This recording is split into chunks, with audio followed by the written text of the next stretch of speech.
my gang stalking had just begun, and someone shouldered me, boom, at the gym. And he went like this, and he just went, "Oh, I'm sorry," with a mocking face. Of course I got angry, but I contained myself. And I just ignored it and then just kept walking. I didn't say anything. Because even though it made me mad as hell, what am I gonna do? I remember that this day was full on gang stalking harassment. This day people were doing a lot of weird things. Well, the bump that guy did said one thing, like, "Oh, hey, he just bumped me accidentally." But the mocking grin said another story. The mocking grin tells you that it was something purposeful, that it was part of the gang stalk. However, to everyone else, it looked just like an accidental bump. But no one around me knows that I had been harassed for a long time by a lot of people 24/7. No one knows that. Everyone just sees the point in the present. No one knows everything that has happened to you in the past. Well, no one other than the gang stalker. So if I would happen to just blow up at that point in time, people would be like, "Oh, what's wrong with that guy?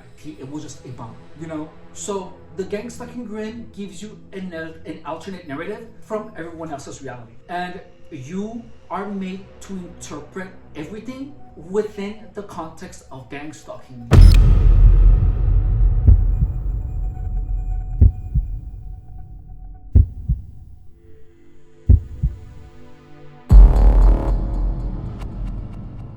Hey guys, in this video I wanted to explain a little bit more of gang stalking harassment, and I wanted to use some of the comments on the channel as points of discussion, and how the harassment is done underhanded and how it's done in such a way where only the target sees it. One of the things that gang stalking does is that it confuses the target purposefully and as much as possible. I'm gonna give you one example. When I was working at O'Reilly Auto Parts, I had a dent on a car. It was on the front left corner. And when gang stalkers are doing anything purposefully, to let you know that it's purposeful, they do like a mocking grin, you know? It's like when you get someone in trouble and you see the other person in trouble, but only you and the person that you got in trouble knows that it was your fault. So when the person looks at you, you just go like this. That is pretty much the evil grin.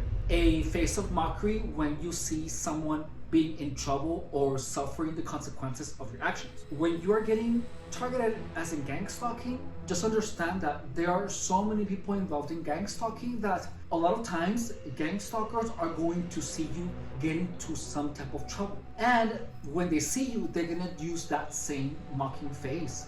With time, that face becomes the equivalent of I'm doing something right now to you and you're about to suffer the consequence. In addition to that, over time, your body creates a connection to that facial expression. And by that, I mean you are conditioned to feel anxiety and anger whenever you see someone make that face. It is an actual conditioning of your body. Like, your body actually feels those emotions whenever you see that facial expression. It's the craziest thing.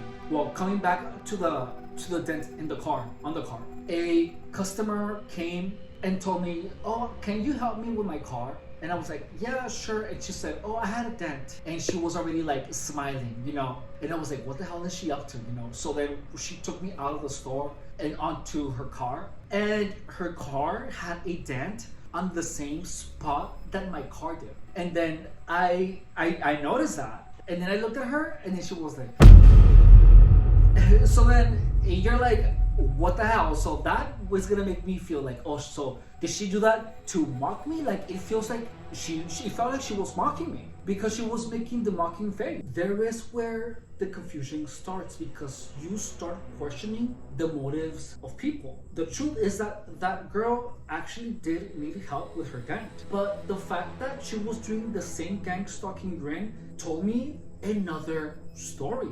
It told me as if she simply did that to mock me. But that's where the alternate narrative started. She needed help, but she was also a gang stalker, and you are really unsure of the motives of people. The reality is one thing, is that she needed help with a dent. But the gang stalking narrative makes you interpret things completely different. Another example is when I had my first gang stalking bump ever. I was at the Choose Fitness in Mission Valley when my gang stalking had just begun, and someone shouldered me, boom, at the gym. And he went like this and he just went, "Oh, I'm sorry," with a mocking face. Of course I got angry, but I contained myself. And I just ignored it and then just kept walking. I didn't say anything. Because even though it made me mad as hell, what am I gonna do? I remember that this day was full on gang stalking harassment. This day people were doing a lot of weird things. Well, the bump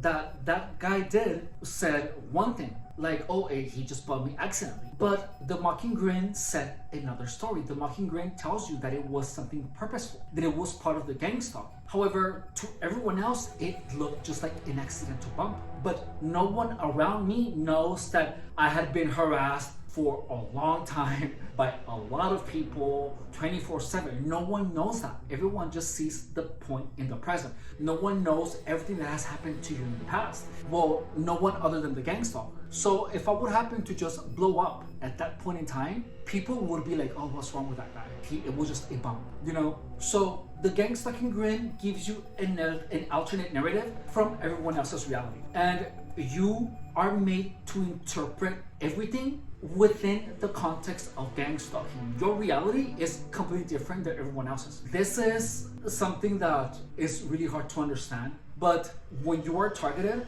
your entire reality is different from everyone else's. You are literally having a completely different life experience. You really are. Your reality is something else. That's why targets of gang stalking believe that direct energy weapons are real. That's why victims of gang stalking are so easily manipulated into believing these crazy stories. Because aside from the reality, we are conditioned to interpret things completely differently. But this interpretation, this alternate interpretation of events, is packed on slowly by a lot of people. But it has to be upkept. It has to be upkept because if the gang stalking stops, your mind will slowly return back into the normal reality. Gang stalkers are literally feeding your mind another narrative.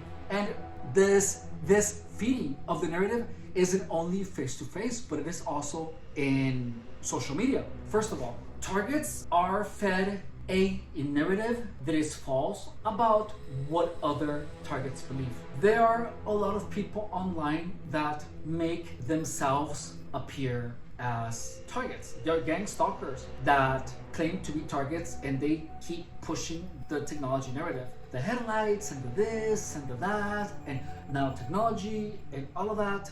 That is the alternate narrative that targets are meant to believe. And we're going to start with a follow-up comment. We're going to start by checking a comment on this video. In that video, I share with you how I began playing along with the accusations. For example, when a gang stalker called me crazy, I wouldn't be like, "I'm not crazy." I would simply just reply with, "Oh, hell yeah, I am the craziest person in the universe. I am so crazy that I am insane in the membrane," and things like that. That tactic was actually giving me really good results. So this is the comment that I got. The comment says, 100% the sensationalizing of accusations is over the top. They will inform all around you that you did this or that. Is it me, or does it sound almost like a threat? Like if I keep doing what I'm doing, gang stalkers will inform all around me that I did this crime or that crime. It sounds like that, right? It doesn't sound like a normal comment. It sounds almost like a threat. And then this person finishes with the following. Crime, I say they may be judged by God and overthrown.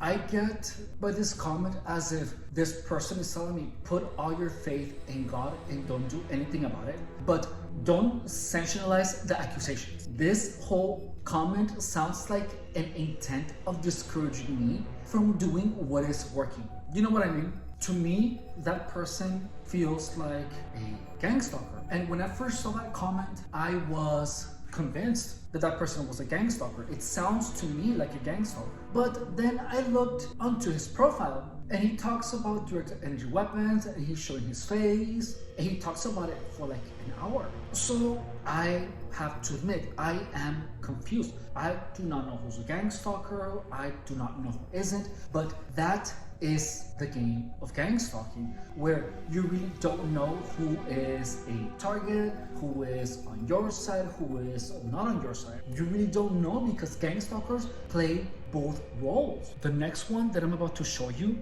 has to do with microchips. And look, I have seen enough evidence that explains the sensations of directed energy weapons, the voices, that is supposed to be V2K. I know how to make targets feel sensations on their body. The unexplainable sensations are really easy to give to people. They really are. They really are. In addition, when you have a lot of anxiety, your body starts feeling weird sensations. It's anxiety, and I can actually replicate how gang stalkers made me feel weird sensations that I thought were directed energy weapons. I also can replicate on people how to make them hear voices. I know how to do all that because I experienced it. All right, just please understand that. The V2K, the directed energy weapons, all of that is not real. Gang stalkers themselves have accidentally told me that their intention was to make me believe that I was being attacked with directed energy weapons and that I was hacked and all of this stuff. All of that is part of the gang stalking narrative. So whenever someone says, oh, you're being chipped or this or that, when anyone is pushing the narrative of directed energy weapons, I immediately go after them and accuse them of being gang stalker, because that is exactly what gang stalkers do. Now let me show you the comment. The comment says, you must be chipped, ? How they maybe break into your home, put chips and drugs in your food, you eat your food. That way they have access to speak in your ears and look through your eyes, etc. There is more that they do than this electronic gang stalking research, please.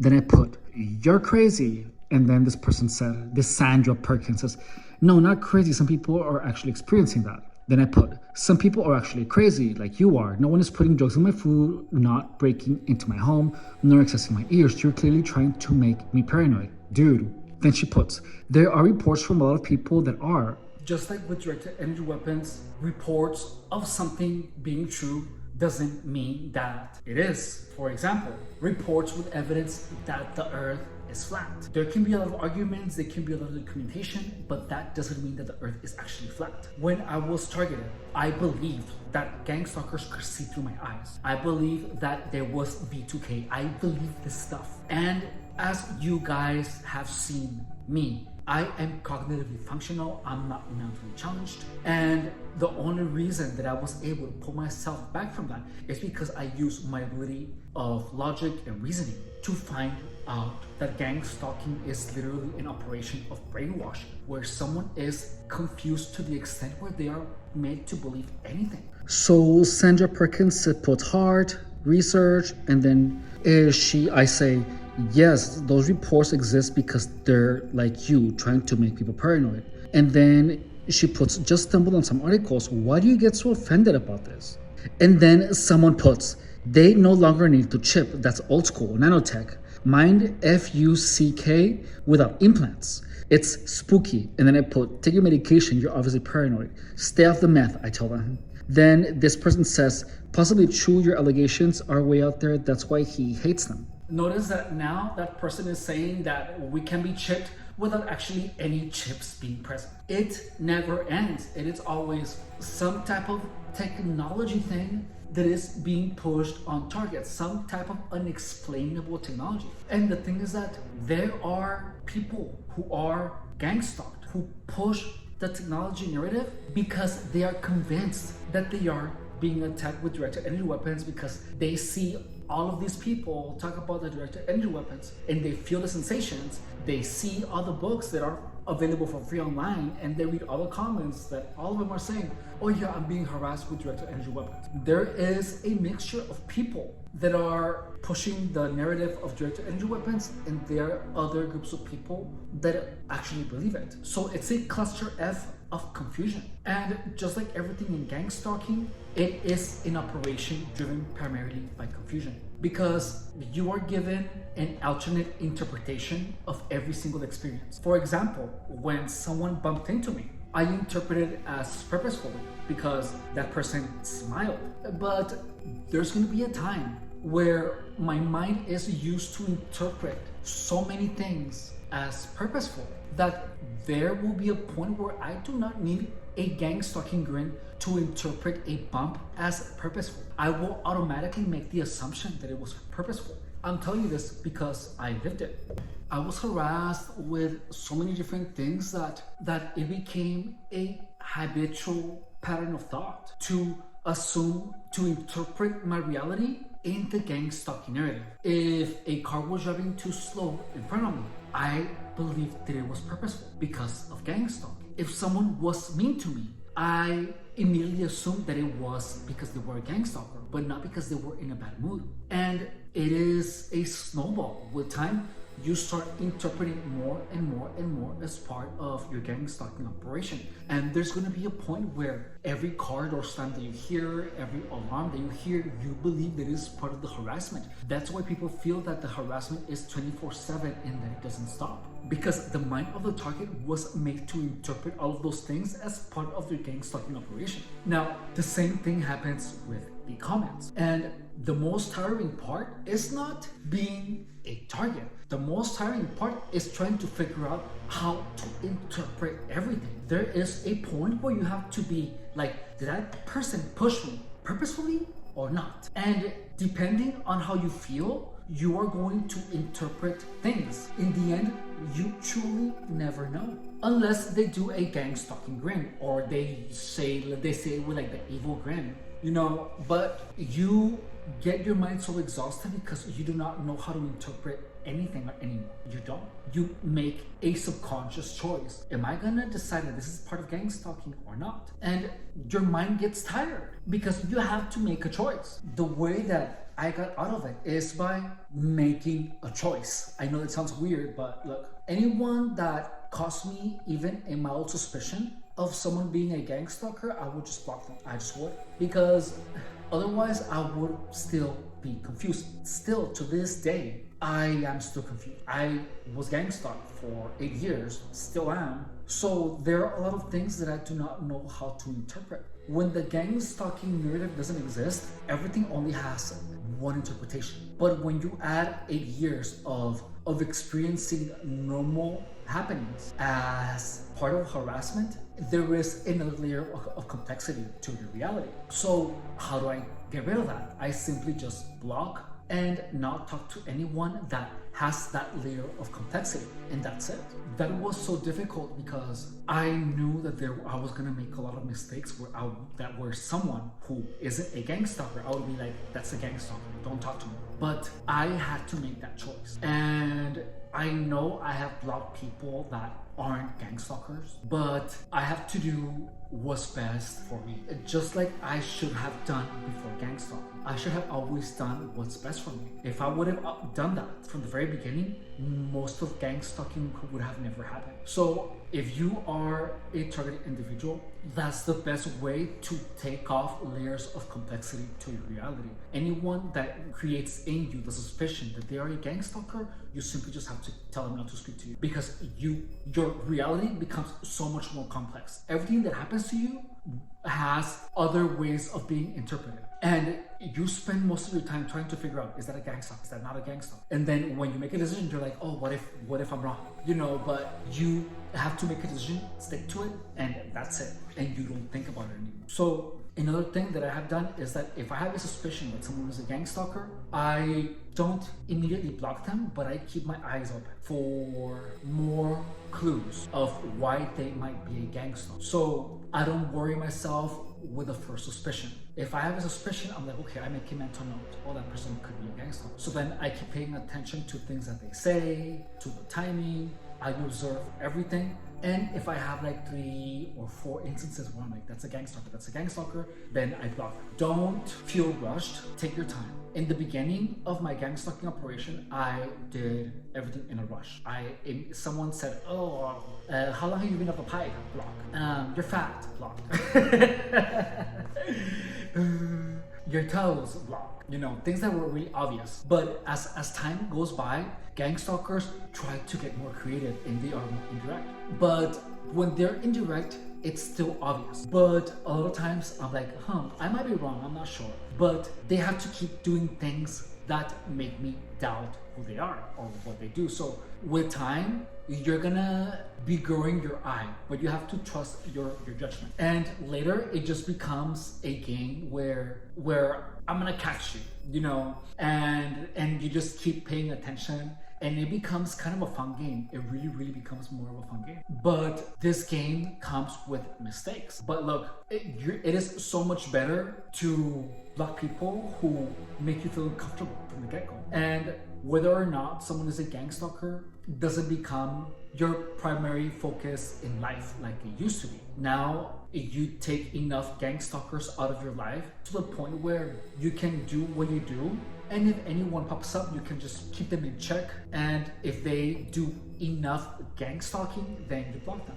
But in the end, if you wanna beat gang stalking, you have to do what is best for you and no one else. Because in the end, people that care about you will understand why you block them. Anyways, thank you so much for watching. My name is Efrain Rodriguez Guerrero, and I have been a targeted individual for 8 years. Additionally, I have been a fitness professional for more than 10. The goal of this channel is not only to transform lives through fitness, but also to educate people on what gang stalking really is. In addition, this channel, from its humble beginnings, shows you the last 3 years of my gang stalking experience and how understanding gang stalking has actually led me to almost complete freedom. I'm almost there. I'm not there yet, but I'm gonna get there. Or to as free as I possibly can.